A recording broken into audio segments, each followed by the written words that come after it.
كلكم راع وكلكم مسؤول عن رعيته. وقال النبي صلى الله عليه وسلم كل مولود يولد على الفطرة فأبواه يهودانه وينصرانه ويمجسانه. صدق اللہ العظیم وصدق رسولہ النبی الکریم. بزرگان محترم، برادران ملت، میرے چھوٹے عزیز بچوں اور پس پردہ بیٹھی ہوئی معزز خواتین، آج آپ کا یہ امبیٹا شریف کے اندر تعلیمی سالانہ اختتامی جلسہ تھا. ماشاءاللہ جلسے کا جو مقصد تھا وہ بہت ہی کامیابی کے ساتھ اس مقصد میں آپ لوگوں نے سنا اور دیکھا، اور الحمدللہ بہت ہی کامیاب جلسہ رہا. یہ جلسے کی جو تیاری ہوئی ہے اور ان چھوٹے چھوٹے معصوم بچوں نے اور بچیوں نے جس ہمت سے، جس جرأت سے اور جس شوق و ذوق سے اپنے پروگرام کو آپ لوگوں کے سامنے پیش کیا، اس کامیابی کے پیچھے ان کے اساتذہ کرام کا ہاتھ ہے، ان کی معلمہ صاحبہ کا ہاتھ ہے. ان لوگوں نے جہاں پورا سال ان کی تعلیم کے پیچھے توجہ دی اور محنت سے پڑھایا، وہیں پر ان حضرات نے ان کو ایک تعلیم کا مظاہرہ کرنے کے لیے یہ جلسے کا انعقاد کیا. ماشاءاللہ میں آپ تمام لوگوں کو، بالخصوص جو یہاں کا ٹرسٹ ہے، مینجمنٹ ہے اور یہاں کے نوجوان ہیں اور پورے امبیٹا کے جو باشندگان ہیں اور اسی طریقے سے اساتذہ کرام اور بچوں کے والدین، یہ سب کے سب مبارکباد کے قابل ہیں. میرے عزیز بھائیوں، بزرگوں اور میری بہنوں، میں آپ لوگوں سے کہتا ہوں کہ ابھی فی الوقت یہاں پر 4 قسم کے لوگ موجود ہیں. ایک تو چھوٹے چھوٹے معصوم بچے، ننھی کلیاں ہیں. نمبر 2 ان کے اساتذہ کرام. نمبر 3 ان کے والدین. اور نمبر 4 مینجمنٹ اور ٹرسٹی حضرات. ان چاروں کی ذمہ داری کچھ نہ کچھ بنتی ہے. انہی چاروں کی ذمہ داری سے کوئی بھی جگہ پھلتی اور پھولتی ہے اور اس جگہ پر دینداری پیدا ہوتی ہے. اگر مینجمنٹ اگر اس میں ساتھ نہیں دے گا تو آپ لوگ اتنا اچھا پروگرام پیش ہی نہیں کر سکتے تھے.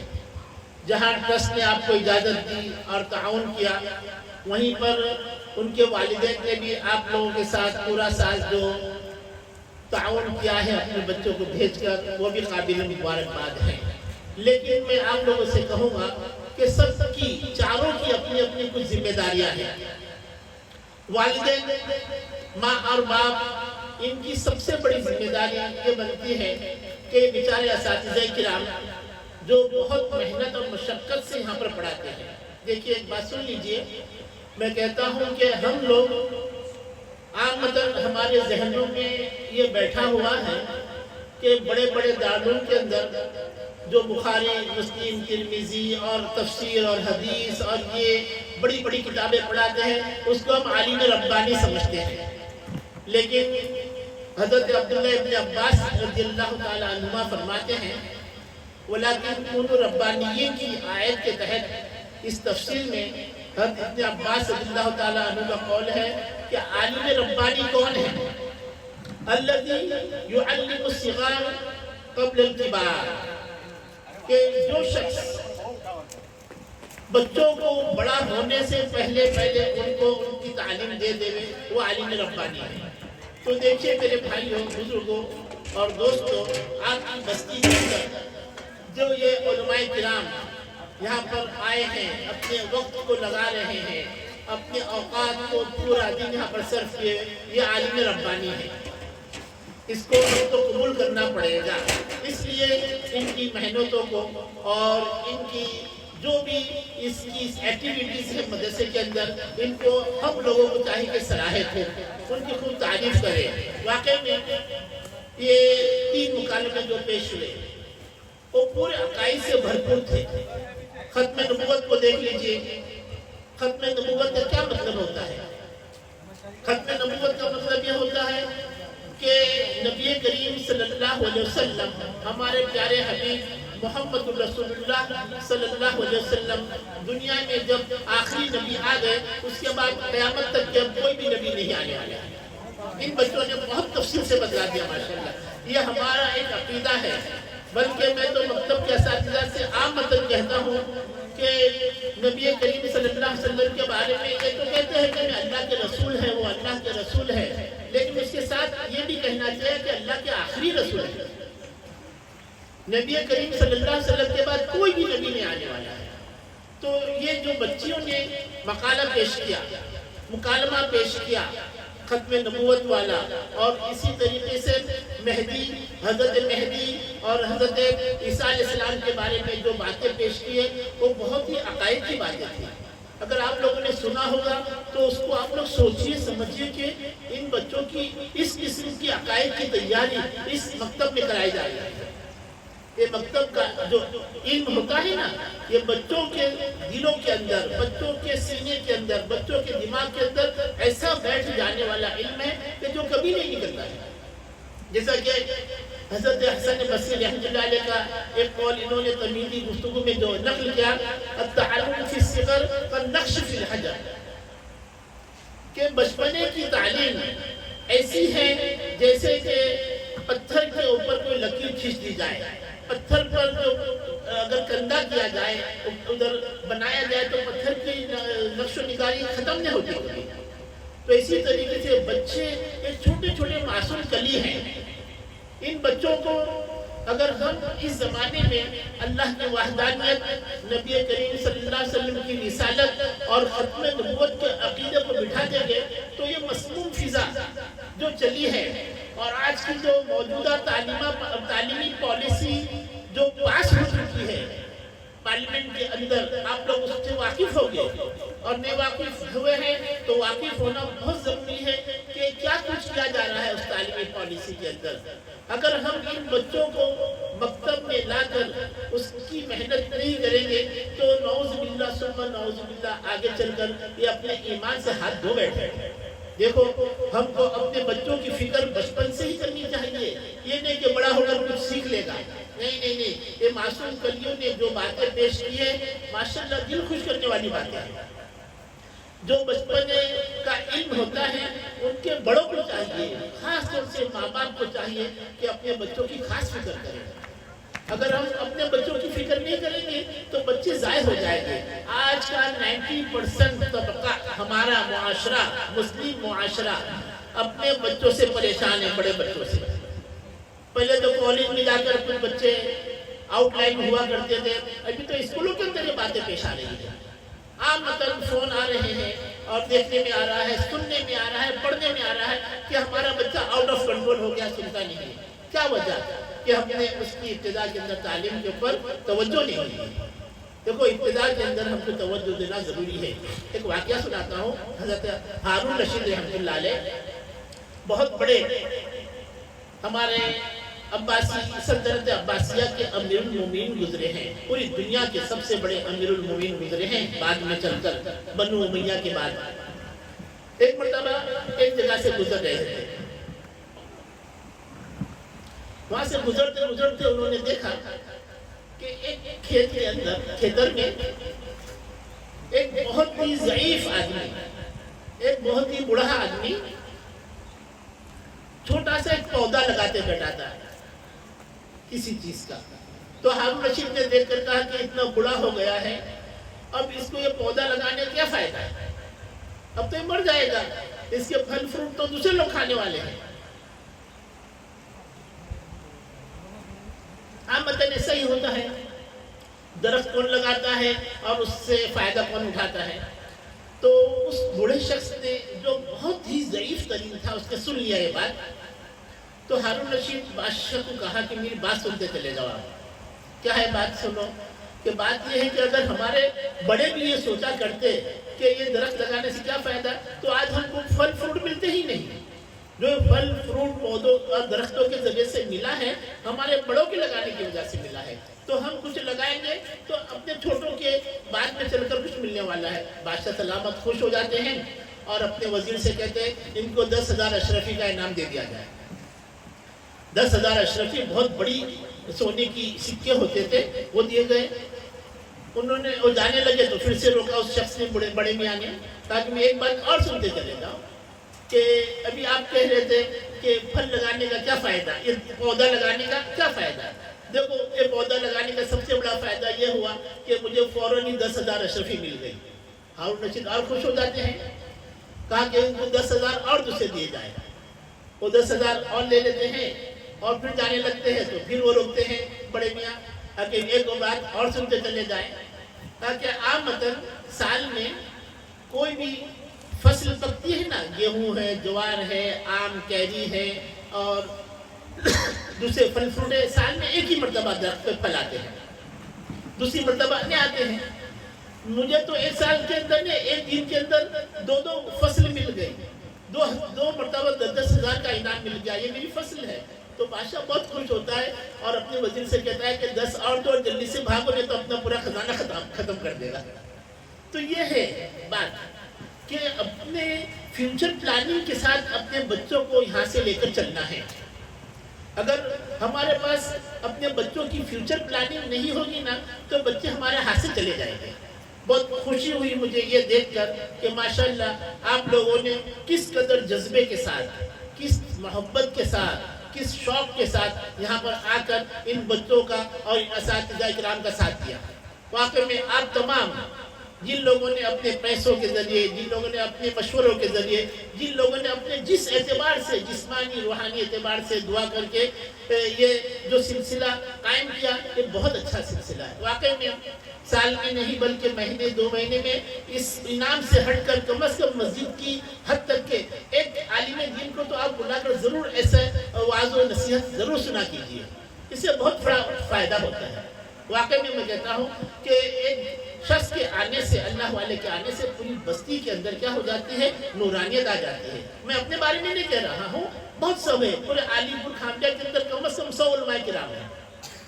آپ لوگ 2 مہینے میں ایک مجلس رکھیے. اس کے لیے کوئی بہت ضروری نہیں کہ کھانے پینے کا انتظام ہو اور یہ ہو وہ ہو.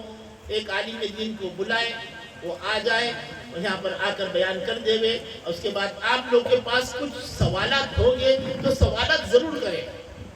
دیکھو یہ ہماری کوتاہی ہوتی ہے کہ ہم لوگ نہ سوالات کرتے ہیں اور نہ سوال کا موقع دیتے ہیں. ابھی تو بہرحال موقع دے بھی نہیں سکتا میں خود بھی، کیونکہ وقت بہت ہو چکا ہے. یہ تو میں موقع دیتا ہوں سوالات کا آمدن کہ آپ لوگوں کو کوئی کوشچن ہو تو پوچھیے. چلیے یہ ہونا چاہیے تاکہ آپ لوگ کچھ ذہن میں کوئی بات لے کر چلے جاوے اپنے طور پر. یہ اچھی بات نہیں ہے. کچھ پوچھیں، ایک پوچھے گا، 2 پوچھے گا، 10 پوچھیں گے تو اس سے ایک ماحول بنے گا. تو آپ لوگ اس کی کوشش کریں کہ آئندہ 2 مہینے میں، 3 مہینے میں کم از کم اپنے مسجد کے اندر ایک مجلس کے نام سے ضرور ایک عالم دین کا بیان یہاں سے کسی کا بھی رکھے، ضرور رکھے. لیکن ایک بات، دوسری بات یہ ہے کہ عورتوں کا ماحول بھی بنائیے. ماشاءاللہ میں جب آیا یہاں پر دیکھا ظہر سے پہلے اور بعد میں تو برقع نشین عورتیں، برقع پہنی ہوئی عورتیں، حجاب کے اندر عورتیں دکھائی دی. بہت خوشی ہوئی. چھوٹی چھوٹی بچیاں اس وقت میں آ کر جو حجاب کے اندر یہاں پر تھی، یہ معمولی بات، یہ بہت بڑا مجاہدہ ہے. اس زمانے کے اندر بہت بڑا مجاہدہ ہے. آپ لوگوں نے جس طریقے سے حجاب کے عنوان پر بھی جو تقریر پیش کی، یہ کوئی معمولی بات نہیں ہے. نبی کریم صلی اللہ علیہ وسلم کے زمانے کی جو باتیں بتلائی، قرآن شریف کی آیت کریمہ بتلائی، یہ بہت اچھی بات ہے. تو کسی اچھی عورت کا بھی انتخاب کر کے، میں تو کہوں گا کہ آپ کی جو معلمہ صاحبہ ہے یہاں پر، ان کی والدہ محترمہ یہ بہت نیک خاتون ہیں اور بہت علم دوست عورت ہیں. میں جانتا ہوں، آپ بھی جانتے ہو کہ جو زیادہ دور نہیں ہے یہاں سے، جو گواڑ تھوڑی دوری پر ہے، ان کی والدہ شیخ الحدیث ہے، یہاں پر اللہ والی ہیں. تو کم از کم عورتوں نے ان کو بلا کر 2-1 مہینے میں ان کا بیان رکھا جائے. دیکھو گاؤں کا ایک ماحول اچھا بنانے کے اندر ان بیانات کا بڑا اثر ہوتا ہے. تو میری ایک ریکویسٹ مینجمنٹ سے، آپ جوانوں سے، آپ بزرگوں سے اور علماء اکرام سے کہ اس گاؤں کو مثالی گاؤں بنائیے، آدرش گاؤں بنائیے کہ لوگ اس سے کیا ہے ایک نمونے کے طور پر دیکھنے کے لیے آئے کہ یہاں کی تعلیم ایسی، یہاں کا پردہ ایسا، یہاں کے لوگ ایسے، اس طریقے سے اس گاؤں کو بنانے کی ہم کوشش کریں گے تو کوئی وعید نہیں ہے کہ انشاءاللہ ان قریب ایک سلسلہ یہاں پر شروع ہو جائے گا۔ یہ آپ لوگوں کا جو پہلا موقع تھا اتنا جلسہ کرنے کا، یہ کوئی معمولی بات نہیں ہے۔ ہاں، آپ لوگوں نے جس طریقے سے شوق اور ذوق سے بہت ہی کم وقت کے اندر اتنا بڑا جلسہ جو منعقد کیا اور انعامات سے بچوں کو نوازا، اساتذہ کو نوازا، یہ آپ لوگ قابل مبارکباد ہے۔ بہرحال میں یہ کہہ رہا تھا کہ ہر ایک کی ذمہ داری ہے، والدین کی ذمہ داری ہے کہ اپنے بچوں کو پابندی سے مدرسے میں بھیجیں۔ دیکھو، ایک بچہ ایسا تھا کہ وہ حاضری کی وجہ سے پہلا نمبر نہیں آ سکا، اس کے نمبرات تو اعلیٰ تھے، دو کے ایک ساتھ ہو گئے، لیکن وہ اٹینڈنس اس کی کم پڑ گئی، اس لیے اس کو سیکنڈ نمبر دینا پڑا۔ اگر وہ آج اس کی اٹینڈنس کمپلیٹ ہوتی تو فرسٹ نمبر پہ رہتا۔ تو یہ والدین کی کوتاہی کہلائے گی کہ ان لوگوں نے اپنے بچے کو، دیکھو مجبوری الگ چیز ہوتی ہے، بیماری ہے، کچھ اور کہیں آنا جانا ہے، لیکن میکسیمم ہمارے جو 2.5 گھنٹے ہوتے ہیں نا، اس کو یہاں پر کیا ہے مدرسے کے اندر اس کو دینے کی کوشش کرے۔ اس سے کیا ہوگا کہ بچوں کو پوری تعلیم حاصل ہوگی۔ میں نے دیکھا، بہت سی جگہ دیکھا، خاص طور سے آپ لوگوں کو بتاؤں، یہاں پر یو کے والے بھی بہت ہو گئے جانے آنے والے، وہاں کا آپ نظام دیکھیے، ایک بچہ مکتب کی تعلیم کے اندر ہی حفظ کر لیتا ہے 2.5 سال کے اندر، 2.5 گھنٹے میں، 2.5-3 سال کے اندر میکسیمم۔ وہاں اسکول بھی جا رہا ہے، یہاں پر حفظ بھی کر رہا ہے، اور کمپلیٹ ہو کر وہ بچہ وہاں پر تراویح پڑھا رہا ہے۔ 10 20 نے سینکڑوں بچوں کو میں نے دیکھا مکتب کے ساتھ اپنی تعلیم حفظ کی مکمل کر کے مصلی کے اوپر کھڑے ہو کر وہ لوگ تراویح پڑھاتے ہیں۔ آج یو کے اندر کی بات کر رہا ہوں میں، تو آج تو ہمارے ادھر پورا ماحول بنا ہوا ہے ماشاءاللہ۔ یہاں سے قریب میں ہی 2 بڑے بڑے مدرسے ہیں، اور آگے دائیں بائیں سب تک مدارس ہے، تو ہم کو اس ماحول سے فائدہ اٹھانا چاہیے، اور والدین سے بہت بڑی ذمہ داری بنتی ہے کہ وہ اپنے بچوں کو وقت کے اوپر بھیجیں اور وقت سے پہلے مدرسے سے نہ بلائیں۔ مجھے عام مطلب یہ شکایت ملتی ہے بہت سی جگہوں سے کہ بچوں کو والدین وقت سے پہلے بلا لیتے ہیں گھر پر، 1 گھنٹہ ہوا، 1.25 گھنٹہ ہوا، گھر پر بلا لیے۔ ارے اسکول بھی اپنی اہمیت رکھتی ہے، اسکول ضرور پڑھاؤ، ڈاکٹر بناؤ، انجینئر بناؤ، اور بڑے سے بڑے اس کو ڈویژن اور گریڈ دلاؤ، لیکن مدرسے کی تعلیم کے ساتھ دلاؤ۔ بچہ دیندار رہے گا تو آگے چل کر جیسا بھی ہوگا تو دینداری کے ساتھ ڈاکٹری کرے گا۔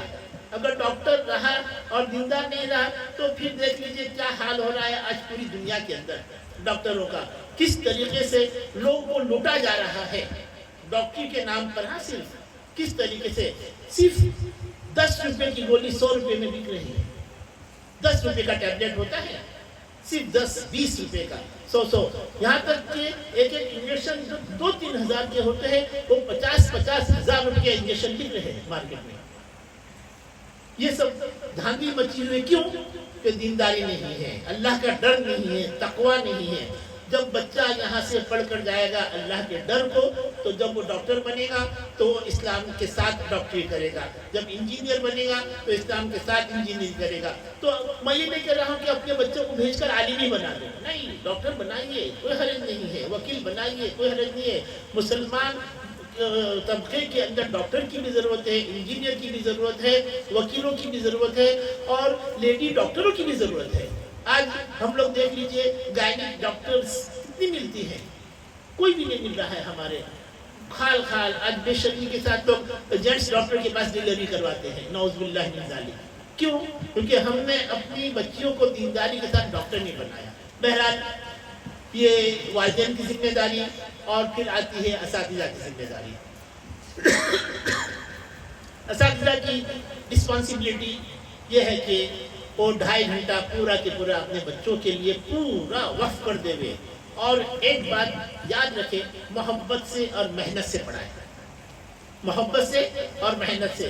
آج کا زمانہ مار پیٹ، اٹھا پٹک، شور شرابے کا نہیں ہے، بلکہ اپنائیت کے ساتھ ان کو رکھیں گے تو بچے محبت کے ساتھ پڑھ لیتے ہیں۔ بہرحال پڑھاتے ہی ہیں عامتاً، لیکن کبھی کبھار کچھ نہ کچھ ایسی اٹھا پٹک ہو جاتی ہے کہ جس کی وجہ سے کوئی ایک بچہ بھاگ جاتا ہے، وہ ہمیشہ کے لیے محروم ہو جاتا ہے۔ تو اس کے لیے آج کے زمانے میں اساتذہ کی یہ بہت بڑی رسپانسبلٹی بنتی ہے۔ اور پھر ایک ذمہ داری بن رہی ہے ہماری مینجمنٹ کی۔ مینجمنٹ کو چاہیے کہ وقتاً فوقتاً ہمارے مدرسے کا، ہمارے مکتب کا اور جو کچھ بھی یہاں پر چل رہا ہے اس کا معائنہ بھی کرتے رہے، کروائے، خود نہ کرے، کسی عالم دین کو بلائے اور کروائے کہ دیکھو ادھر مدرسہ چل رہا ہے ہمارا، یہ اساتذہ ہمارے دن رات لگے ہوئے، ذرا آپ دیکھ لیجئے کیسا چل رہا ہے۔ اس کے لیے ضروری نہیں ہے کہ سالانہ امتحان ہو، ششمہ امتحان ہو، وقتاً فوقتاً کبھی بھی بلا کر ان کا کیا سروے کروا لیا جاوے۔ اس سے کیا ہوگا کہ اساتذہ تو چوکنا ہے ہی اور مزید کوشش کریں گے کہ ان کے ترقی کے لیے ہم کو کیا کیا کرنا ہے۔ بہرحال قابل مبارکباد ہے آپ کے اساتذہ کرام کہ ان لوگوں نے بہت ہی کم وقت کے اندر اتنا اچھا تعلیمی مظاہرہ کیا۔ یہ بہت بڑے لیول کی بات ہوتی ہے کہ بڑے بڑے مدرسوں کے اندر ایسے پروگرام ہو پاتے ہیں۔ بہرحال انعام تو ایک جو ہوتا ہے ایک دلی تقاضا ہوتا ہے انسان کا کہ محنت کے بعد کوئی چیز ملے اس کو۔ تو ان بچوں نے جو محنت کی، ان اساتذہ نے جو محنت کی، اس کے بعد ان کا انعام ان کا حق بنتا تھا جو آپ لوگوں نے دیا۔ اور آپ جن لوگوں نے انعام کا انتظام کیا، آپ لوگوں کا حق یہ ہے کہ میں آپ لوگوں کا کیا کروں، آپ لوگوں کو مبارکباد دوں۔ آپ لوگوں نے جو حق ادا کیا ہے کہ بہت مشکل سے لوگ بڑے بڑے جگہوں پر جانا ہوتا ہے، دیکھنا ہوتا ہے، ایسا فراخی کے ساتھ لوگ انعام نہیں دیتے ہیں۔ تو آپ لوگوں نے جو اتنی دل کو کشادہ کر کے انعام سے نوازا بچوں کو، آئندہ ایسے جلسے اور کرے، پورا اس کو مرتب کرے، منظم کرے، اچھے لوگوں سے مشورہ کر کے کرے کہ کس طریقے سے اسٹارٹ و فنش ایک جلسہ کیا جاتا ہے۔ یہ ایک پہلا تجربہ تھا، اس کے اندر جو اچھی باتیں نظر آئی اس کو آپ لوگ لے لیں، جن باتوں کے اندر آپ کو کچھ کمی محسوس ہوئی ہے اس کو نوٹ کر لے کہ ہم فلانی چیز اس طریقے سے کرنا چاہیے تاکہ کیا ہے جلسہ پورا کی پورا مرتب منظم ادا ہو۔ بہرحال میں اپنی بہت سی باتیں کہنا چاہتا تھا جو اب نہیں کہہ پاؤں گا کیونکہ وقت بھی ہو رہا ہے اور جو ہے آپ لوگ بھی تھک گئے ہوں گے اور میرے اندر بھی زیادہ وسعت اور طاقت نہیں رہی کہ میں کچھ بول سکوں آپ لوگوں کے سامنے۔ اور جو ہے میں ان اساتذہ کرام سے کہوں گا کہ آئندہ کے جو عزائم اور مقاصد ہے، جو بچوں کو حفظ کرانا ہے اور جن بچوں کو قرآن کریم کی تکمیل کروانا ہے اس کے اوپر گامزن رہیں اور بچوں کو بہت ہی محنت، مشقت اور اپنائیت کے ساتھ پڑھانے کے اندر مشغول رہے۔ ان کا اجر تو اللہ تعالیٰ دے گا۔ دیکھو یہ تنخواہ ہم دے دیتے ہیں، یہ تو تن کا مطلب کیا؟ اپنی باڈی۔ تن کا مطلب کیا ہوتا ہے؟ اپنی باڈی۔ خواہ یعنی چاہنا، یہ اپنی باڈی چاہتی ہے کہ کچھ پیسہ ملے اور اس کے لیے کھانا وانا آ جاوے، ورنہ تو ان کا اجر تو ہم یہاں پر نہیں دے سکتے، ان کا اجر ہم یہاں پر نہیں دے سکتے۔ ان کے لیے تو ہم دعائیں کر سکتے ہیں کہ اللہ تعالیٰ ان کو بہتر دے گا۔ والدین کو چاہیے کہ اپنے بچوں کی فکر میں ہمہ مصروف رہے، ہر وقت، ہر موقع، ہر لمحہ، کبھی بھی ان معصوم کلیوں سے غافل نہیں ہونا، کیونکہ ان سے ہم غافل ہو جائیں گے نا تو بات چلی جائے گی۔ ایک واقعہ حضرت عمر رضی اللہ تعالیٰ عنہ کا میں سنا کر ختم کرتا ہوں کہ حضرت عمر رضی اللہ تعالیٰ عنہ جو 18 لاکھ مربع کلومیٹر کی سرزمین کے مالک تھے اور بادشاہت ان کے پاس تھی، خلافت ان کے پاس تھی۔ ان کے زمانے میں ایک شخص آتا ہے ان کے پاس اور کہتا ہے کہ امیر المومنین میرا بچہ بالکل نافرمان ہے، میری بالکل نہیں مانتا ہے۔ دیکھیے حضرت عمر رضی اللہ تعالیٰ عنہ بچے سے پوچھتے ہیں کہ بھائی آپ کیوں ایسا کرتے ہیں؟ کہا کہ امیر المومنین یہ میرے والد صاحب کی بات تو صحیح ہے بالکل، لیکن میرے جو کچھ عرض کر سکتا ہوں، کہہ سکتا ہوں؟ تو کہا کہ ضرور کہیے۔ تو بچہ کہتا ہے کہ میں جب پیدا ہوا تو میرے باپ نے میرا نام بھی اچھا نہیں رکھا، میرا نام رکھا جعلان۔ جعلان کہتے ہیں پاخانے کے کیڑے کو کہتے ہیں۔ جب میرا نام اتنا خراب رکھا تو میرا کام آگے چل کر ایسے ہی ہونے والا ہے، اور نہ پھر اس کے بعد میری تربیت کی اچھی طریقے سے۔ آج ہم لوگوں کے اندر بہت بڑا کریز اس بات کا ہے کہ بچہ پیدا ہوتا ہے تو ناموں کی ڈھیر ساری کا لسٹ بنائی جاتی ہے، فلانا نام، لڑکی کا نام، لڑکے کا نام، اور لیٹسٹ سے لیٹسٹ نام ہم اس کی کیا ڈھونڈنے کی کوشش کرتے ہیں۔ ارے صحابہ کرام اور صحابیات کے اندر ڈھیر سارے نام ہیں، 1,24,000 نام ہیں، لو اور رکھ دو۔ بہت ہم نام کے پیچھے لگے ہوئے. دیکھو نام کا اثر ہماری زندگی کے اوپر آتا ہے. الاسماء تنزل من السماء، نام تو آسمان سے اترتے.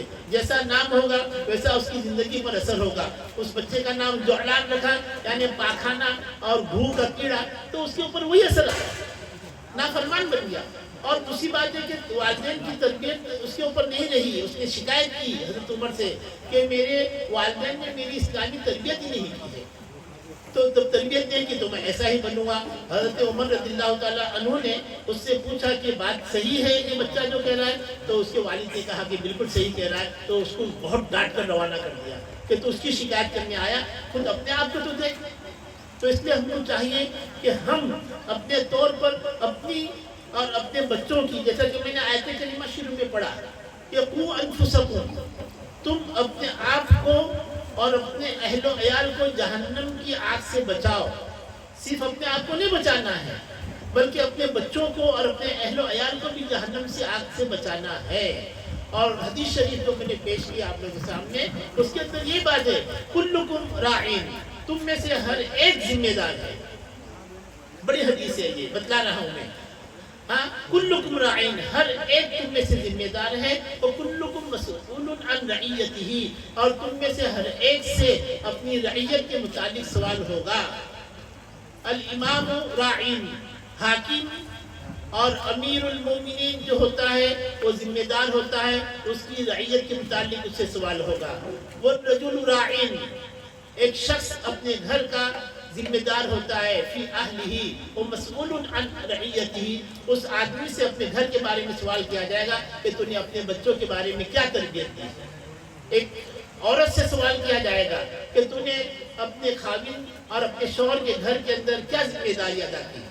تو یہ ذمہ داری ادا کرنے کے لیے ہم کو اسلامی تعلیمات کی ضرورت پڑے گی. اس کے لیے ہمارے پاس لٹریچر بہت پڑا ہوا ہے. ہم لوگ چونکہ پڑھنے کے عادی نہیں ہیں اس لیے ہم کو معلوم نہیں. گجراتی کے اندر ایک کتاب ہے بہت اچھی، پیدائش سے لے کے موت تک کے ایک بچے کی تربیت کیسی کرنی چاہیے. وہ کتاب آپ کے گاؤں میں، آپ کے مسجد میں کم از کم ایک عدد تو ہونی ہی چاہیے. 800 صفحات کی کتاب ہے. اصل کتاب عربی میں ہے، اصل کتاب عربی میں ہے. اسی کا ٹرانسلیشن اردو میں ہوا، اسی کا ٹرانسلیشن انگلش میں ہوا، اسی کا ٹرانسلیشن میں نے گجراتی میں کروایا فاتح والا صاحب سے. 800 صفحات کی کتاب ہے. اب اس کتاب کو ہم گجراتی میں آسانی سے پڑھ سکتے ہیں. اس کتاب کا ایک نسخہ اپنے گاؤں میں رکھے، اس کو پڑھے، اس کے مطابق اپنے بچوں کی تربیت کرے کہ بچہ پیدا ہونے والا نہیں ہے. بچہ جب ماں کے رحم کے اندر پیٹ میں آ جاتا ہے اس وقت سے ہماری ذمہ داری شروع ہو جاتی ہے کہ ہم حرام کاموں سے اجتناب کریں. تو اس ماں کی ذمہ داری بن جاتی ہے کہ وہ اپنے آپ کو غیر ضروری، غیر شرعی کاموں سے بچاوے. بہرحال یہ سب سے بڑی ذمہ داری اس سلسلے میں والدین کی ذمہ داری بنتی ہے. اور سرپرست اور پیرنٹس جو ہو وہ اپنی ذمہ داری کو ادا کریں گے تو یہ پورا معاشرہ ہمارا دیندار بن جائے گا. لوگوں کو دیندار بننا ضروری ہے. اگر پورا معاشرہ دیندار بن جائے گا تو دینداری کی وجہ سے لوگ ہمارے سے، ہمارے اخلاق سے متاثر ہو گئے. اخلاق سب سے بڑی چیز ہوتی ہے میرے بھائیوں بزرگوں دوستوں. اگر ہمارے اندر دینداری ہے تو اخلاق ضرور آئیں گے اچھے. اخلاق اچھے آ گئے تو پھر دیکھیے پورا ماحول کتنا اچھا بن جائے گا. آپ اپنی اسلامی تعلیمات کے ذریعے سے لوگوں کو اپنا نہیں بنا سکتے. قرآن کو تو مانتے ہی نہیں ہیں وہ لوگ، حدیث کو تو مانتے ہی نہیں. اپنے کو، ہم کو اپنے اخلاق پیش کرنے پڑیں گے جب جا کر وہ ہمارے سے قریب آئے گے.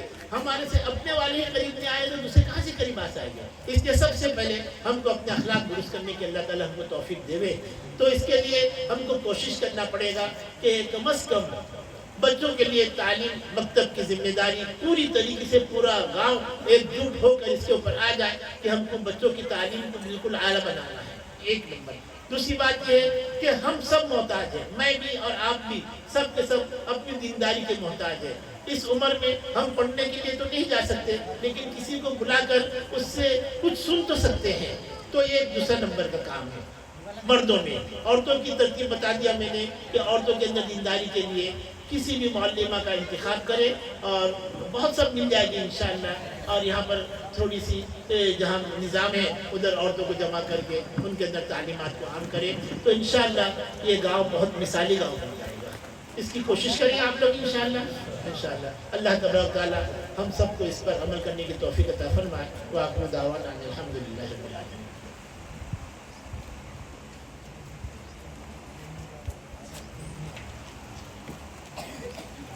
الحمدللہ رب العالمین الحمدللہ رب العالمین الحمدللہ رب العالمین. سبحانک اللہم و بحمدک و تبارک اسمک و تعالی جدک و لا الہ غیرک. یا حی یا قیوم یا حی یا قیوم برحمتک استغیث اصلح لنا شأننا کلہ ولا تکلنا الی انفسنا طرفۃ عین فإن تکلنا الی انفسنا تکلنا الی ذنب وخطیۃ عورہ. اللہم لا سہل الا ما جعلتہ سہلا وأنت تجعل الحزن سهلا إذا شئت. لا إله إلا هو الحليم الكريم. سبحان الله رب العرش العظيم والحمد لله رب العالمين.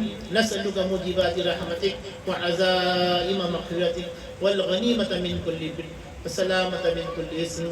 لا تدع لنا ذنبا إلا غفرته ولا هما إلا فرجته ولا دينا إلا أديته ولا مريضا إلا شفيته ولا حاجة هي لك رضا إلا قضيتها يا أرحم الراحمين.